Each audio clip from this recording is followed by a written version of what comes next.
So please be able to make that reduction or realize it in full form. B, I'm sorry, I don't have time because I've got to do a lot of things.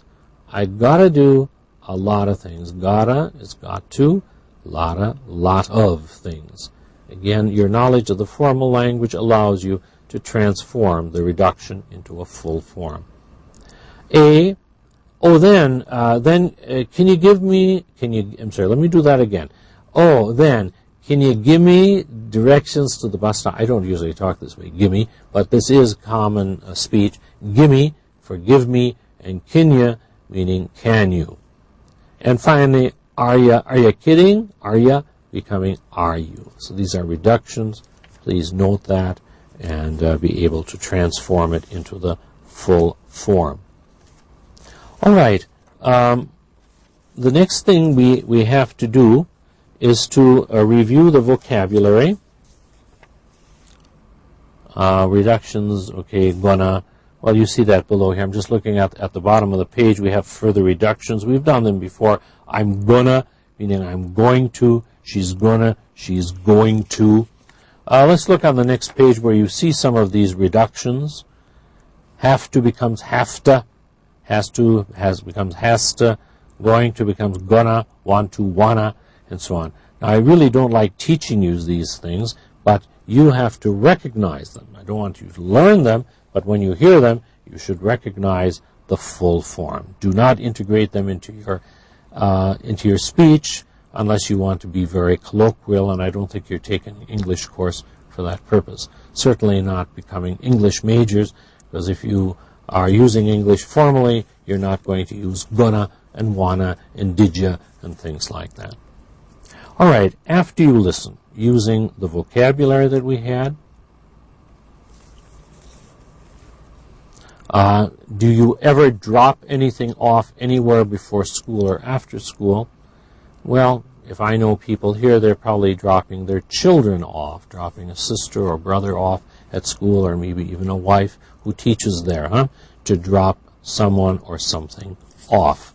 If you take your laundry, you can say, I dropped off my laundry at the dry cleaners. I dropped off, let's say, a gift, at someone's home. Anyway, to take it where it is needed and leave it there. The next one, how do you get to school? Do you drive, take a bus, or does someone drop you off? Well, you'll have to answer that. I certainly know most of my students here on campus, they drive. If they don't, they probably have a friend who gives them a ride. We don't have a bus system here that would allow them to take the bus, so probably either they're driving or getting a ride. Number 3, who does the laundry in your family? Well, you have to answer that, but again, traditionally the lady of the house did the laundry. But of course, times are changing. We know that. If you're in a hotel, you can have a laundry service do it. And here in Saudi Arabia, we have so many nice laundries that it's really tempting to just take your clothes and forget about doing it yourself. Name some errands that you have to run.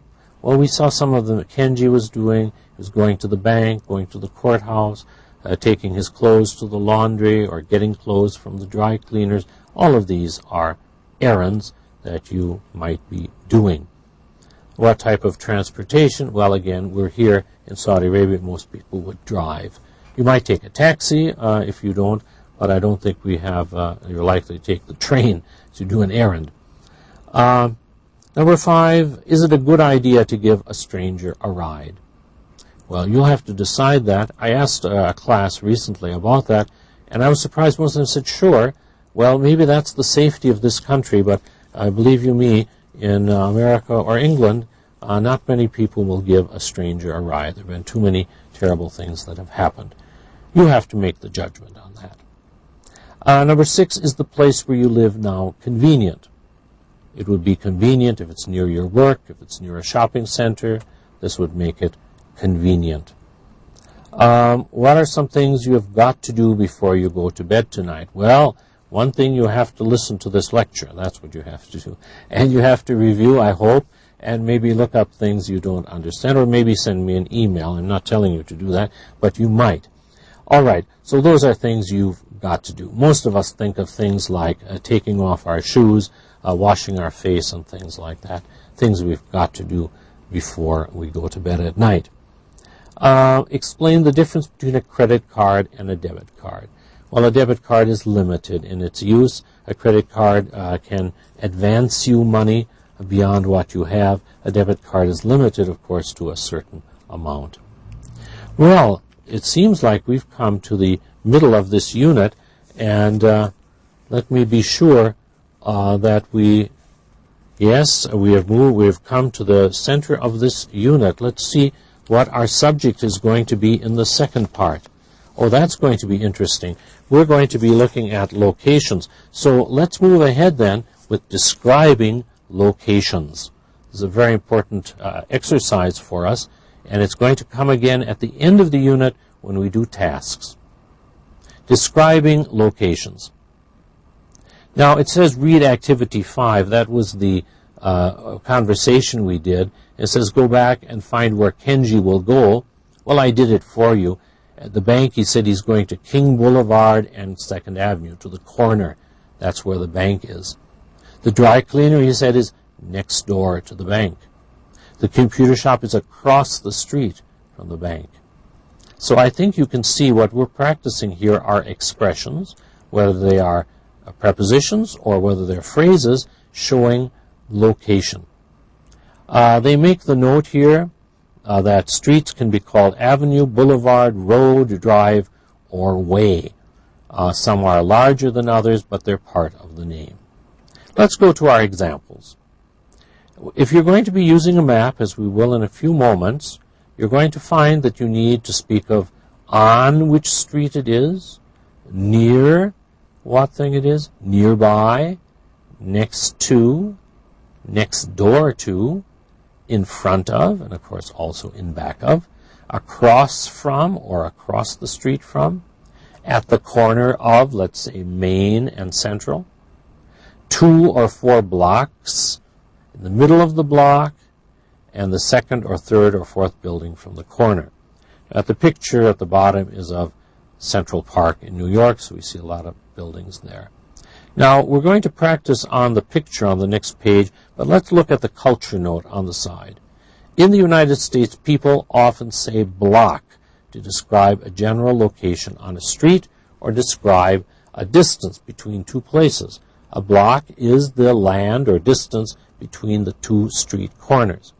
For example, you might say there's an ice cream shop and 2 important buildings on the block where I live. That would mean in the distance from one street to the next street. There's a post office on the next block. That means you go 1 street and beyond. There's a park 4 blocks from here. So you go 1, 2, 3, and then 4 blocks. So this is the use of blocks. Now we're going to use this in an exercise in a few moments. And we're going to be using this picture here. So I'm going to use this picture to illustrate this idea of, here we have the center of a city. And so if we were looking at a block, an example of a block on this picture would be here, from this street to this street, that is 1 block, okay?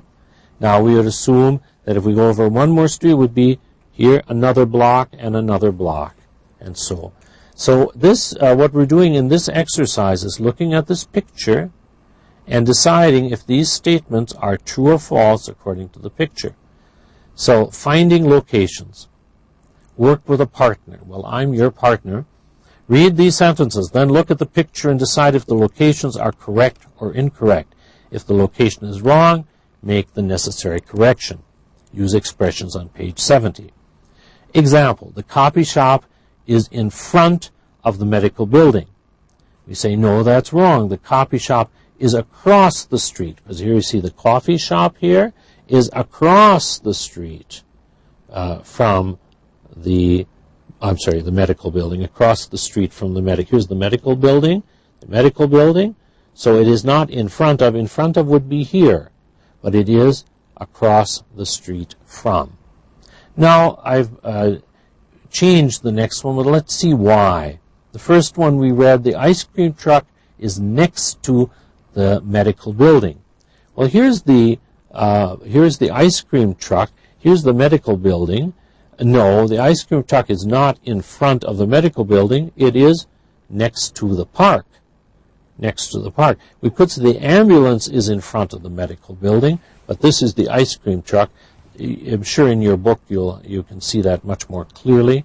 You'll see ice cream on the side here. And so that's why the first one is not correct. Notice comparing the use of next to this, and not in front of the medical building. Number two, the bus station is the second building from the corner. Well, the bus station, you see the bus station here? Well, we have 1, 2, 3. No, it is not the second, it is the third from the corner. 1, 2, 3. Because here's the corner. Corner 1, 2, 3. Third from the corner. Number 3, the park is near the bank. I'm sorry, in this photocopy, the bank is this building. It's not so clear because the name got blackened out when I photocopied. But that's the bank, and we're being told that the park is near the bank. Well, the park is over here. That's not really near. There's a whole street. So the proper term, we should say, the bank is across the street from. If something's across the street, it's not near. The next one is the post office. We read the post office is next door to the department store. You see here the post office is here, department store is here. It's not next door. Now only two things are next door, the bus station or the bank. Now I changed it to bus, I put bus station or bank. I couldn't read bank, but you know it is. So this is next door. No, nothing between, next door. Then we come to number 5. The copy shop is in the middle of the block. No, this is the corner. This is in the middle of the block. Your post office is in the middle of the block, but not the copy shop because it's on the corner, so on the corner of the block. And finally, number 6, the ambulance is in front of the department store. No, it's in front of the medical building. There's a department store. If it was, it would be down this street inside. That's where it would have to be. So these are the use of these indications of location. And this is going to be important in our task for this unit, because in our unit, in the task, we're going to have a map, and you have to find places using next to, across from, near, and so on. Well, last time we were very busy eating. This time we were finding our way. And I thank you very much, and next time I hope you'll find your way back soon. I will, for the next lecture. Thank you so much.